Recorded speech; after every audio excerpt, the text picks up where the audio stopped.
హైడ్రా విషయంలో జగవాడలో ఉన్నటువంటి farm house ఏదైతే ఉందో ఫామ్ హౌస్ కేటీఆర్ది కాదని కేటీఆర్ ప్రెస్ మీట్ పెట్టారు. అది నిబంధనలకు విరుద్ధంగా ఉంటే కనుక ఖచ్చితంగా పూడ్చుకోండి అని చెప్పి కేటీఆర్. సో దొంగ అంటే భుజాలు తడుముకున్నట్టు కేటీఆర్ కానీ ఫామ్ హౌస్ కోసం కేటీఆర్ ఇప్పటి ముఖ్యమంత్రి అప్పటి PCC president Jonnavada farm house పోతే డ్రోన్లు ఎగిరేసిరని కేసులు పెట్టి రిమాండ్ చేసిరు. ఇవాళ ఎందుకు సన్నాయి నొక్కులు నొక్కుతుండు కేటీఆర్? ఆ రోజు ఫామ్ హౌస్ నీది కాదని ఆ రోజే చెప్పనుంటే మంత్రి హోదాలో.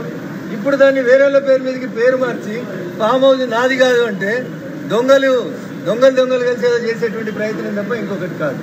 నేను ప్రభుత్వానికి చేసేటువంటి ఒక విజ్ఞప్తి, హైడ్రా పేరిట ప్రతిపక్ష పార్టీల ఎమ్మెల్యేలు ఎంపీలను టార్గెట్ చేయకూడదు. నిజంగా సుప్రీంకోర్టు నిబంధనల ప్రకారం చెరువులో శిఖంలో బఫర్ జోన్లో రఘునందన్ రావు కట్టిన, దామోదర్ గారు కట్టిన, కేటీఆర్ గారు కట్టిన, కవిత గారు కట్టిన దయా దాక్షిణ్యాలు లేకుండా 24 గంటలలో కూల్చేయాలని నేను ఈ సందర్భంగా డిమాండ్ చేస్తా ఉన్నా.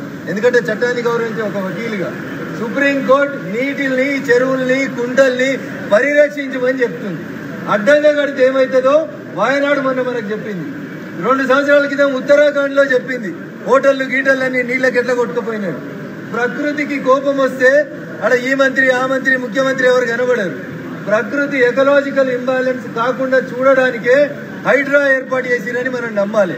అట్లా కాకుండా రాజకీయ కక్షల కోసం హైడ్రాని ఏర్పాటు చేస్తే భారతీయ జనతా పార్టీగా దాన్ని తప్పకుండా వ్యతిరేకిస్తుంది. ముందు అధికార పార్టీ నుంచే ఆ కూల్చివేతలు మొదలైతే బాగుంటుంది అనేది నేను ఈ రాష్ట్ర ప్రభుత్వానికి చేసేటువంటి సూచన.